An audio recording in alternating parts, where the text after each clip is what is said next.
একটি গেট খোলা হয়েছে যাতে হোস পাইপ এখান দিয়ে ঢুকিয়ে আগুন নিয়ন্ত্রণ করা যায় কিনা, তার কারণ পিছনের বিল্ডিং এ ধোয়া যাচ্ছে। এবং যেখানে আমরা দাঁড়িয়ে রয়েছি বিবি গাঙ্গুলি স্ট্রিটের ঠিক পাশে রবার্ট স্ট্রিট, এই রবার্ট স্ট্রিটে কিন্তু প্রচুর দোকান রয়েছে। এখানেও বিভিন্ন বিল্ডিং এ কিন্তু বাসিন্দারা তারা অনুমান করছেন বা আশঙ্কা করছেন যে তাদের বিল্ডিং এ আগুন লেগে গিয়েছে। এবং আমরা দেখছি যে ধোয়া চারিদিকে অনর্গল ধোয়া আমরা দেখতে পাচ্ছি। এখানে উঠছিল, মানে আমরা ভাবলাম যে মনে হয় প্লাস্টিকে লেগেছে, ওখানে নোংরা ফেলে অনেকে, তো ওটাই ভেবেছিলাম। তো ওর মধ্যে যখন আমরা জল দিতে লাগলাম দেখলাম না, ওটা একদম এর মানে টিনার মধ্যে থেকে ধোঁয়াটা বেরোচ্ছে।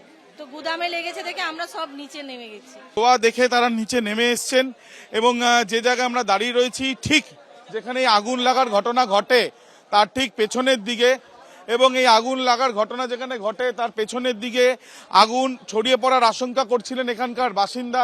এখানে প্রচুর দোকান রয়েছে রবার্ট স্ট্রিট, এবং এখানেও পুলিশের তরফ থেকে আলাদাভাবে ব্যারিকেড করা হয়েছে। এবং ব্যারিকেড করার পরে ইতিমধ্যে আমরা দেখছি যে এখানে যে আগুন নিয়ন্ত্রণ করার জন্য এই যে চেষ্টা, সেই চেষ্টা ইতিমধ্যে দমকলের তরফ থেকে করা হচ্ছে। এবং এখানে দেখতে পাচ্ছি আমরা যে বারবার করে এখানে কিন্তু পুলিশের তরফ থেকে তারা রয়েছেন।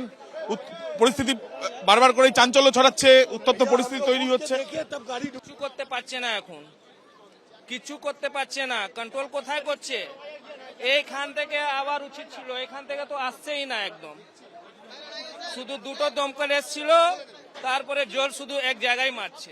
ঠিক যেখানে আগুন লাগার ঘটনা ঘটেছে তার পাশের গুড়ি রবার্ট স্ট্রিট, সেখানেও কিন্তু প্রচুর মানুষ যারা বিল্ডিং থেকে নেমে পড়েছেন এবং তারা তাদের বাড়িতে আগুন ছড়াচ্ছে এমনটাই কিন্তু অভিযোগ করছেন।